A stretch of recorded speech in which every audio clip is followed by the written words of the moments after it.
Hi everyone, I'm Yair Bakal, and today I'm going to talk to you about cleft lip and palate for my English presentation. Cleft lip and palate are birth abnormalities that occur when the lip or mouth of a baby does not develop normally. They occur early in the pregnancy. A cleft lip, cleft palate, or both can affect a baby. The tissue that makes up the lip does not unite completely before birth, resulting in a cleft lip. The upper lip opens as a result of this. A little slit or a wide aperture that penetrates through the lip and into the nose can be used. It can occur on one or both sides of the lip, as well as in the center of the lip on rare occasions. Cleft palates can occur in children who have a cleft lip. The palate is a term for the roof of the mouth. The tissue that makes up the roof of the mouth does not fuse correctly in a cleft palate. Both the front and rear parts of the palate may be open in babies, or only one part may be open.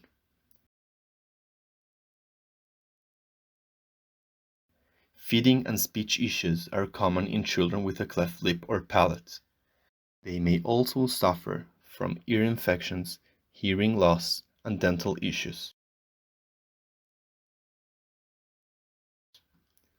Surgical closure of the lip and palate is common. Cleft lip and palate surgery is normally performed before the age of 12 months, and cleft palate surgery is usually performed before the age of 18 months. Many youngsters have additional issues.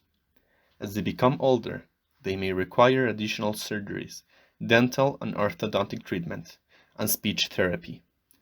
Most children with clefts fare well and live a healthy life after receiving therapy.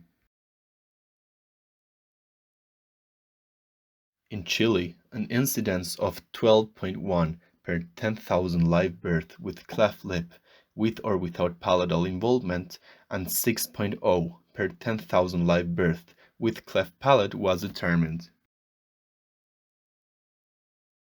Recently, the CDC, which stands for Centers for Disease Control and Prevention, reported on important findings from research studies about some factors that increase the chance of having a baby with an orofacial cleft. The causes of most infants' orofacial clefts are unknown. Because of alterations in their DNA, some children develop a cleft lip or cleft palate.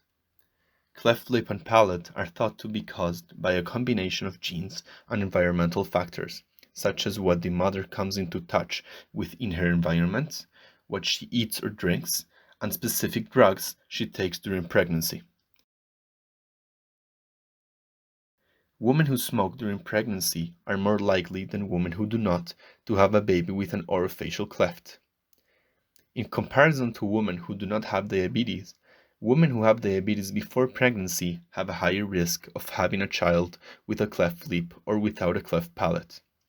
Women who took specific epilepsy medicines during their first trimester of pregnancy, such as topiramate or valproic acid, had a higher chance of having a baby with cleft lip or without cleft palate than women who did not take these medicines.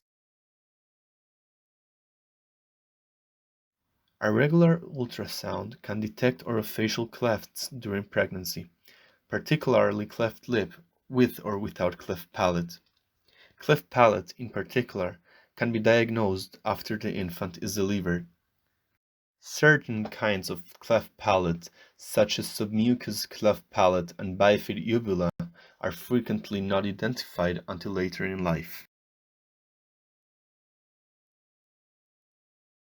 The severity of the cleft, the child's age and needs, and the presence of accompanying syndromes or other birth defects, or both, can all influence the services and treatment provided to the children with orofacial clefts.